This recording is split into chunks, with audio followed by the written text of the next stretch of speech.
C'est sans doute l'une des parachiotes les plus bouleversantes de la Torah. 22 années après avoir été vendu par ses frères, Yosef se tient devant eux, devenu vice-roi d'Égypte. La scène est d'une intensité rare. Yosef éclate en sanglots en révélant enfin son identité. La Torah souligne qu'il pleure à 7 reprises. Yosef apparaît ainsi comme une figure profondément sensible, un homme qui n'étouffe pas ses émotions, mais les accueille pleinement, vivant chaque instant avec une intensité totale. Or, Yosef a vécu la trahison de ses propres frères, il a été vendu comme esclave, a été victime de fausses accusations et a passé de longues années en prison.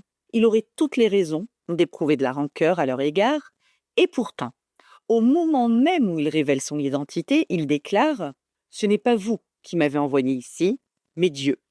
Yosef accomplit alors l'impensable. Il opère un renversement total de sa lecture du réel et refuse de se poser en victime de ses frères.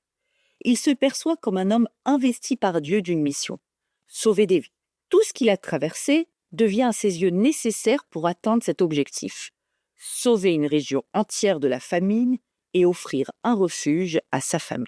Yosef nous enseigne qu'en changeant notre manière de penser, nous transformons notre manière de ressentir. Ce recadrage de sa perception du réel lui a permis de vivre sans se laisser consumer par la colère ou le sentiment d'injustice. Des siècles plus tard, le psychiatre Viktor Frankl théorisera cette idée fondamentale. L'être humain ne choisit pas toujours ce qui lui arrive, mais il peut toujours choisir le sens qu'il donne à ce qu'il vit. C'est cette capacité à donner du sens qui permet de survivre, de se reconstruire et d'avancer.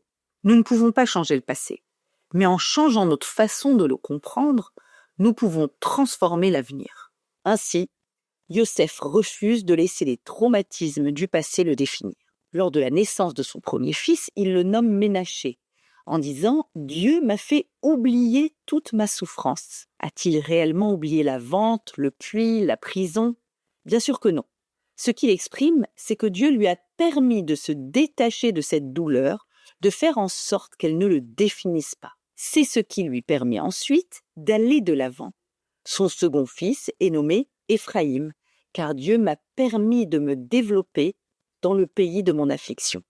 Yosef ne nie ni la douleur, ni l'injustice de ce qu'il a traversé. Il nous enseigne toutefois qu'il est possible de ne pas s'y enfermer, en choisissant de relire son histoire à la lumière du sens et de la mission. Il transforme la blessure en source de vie.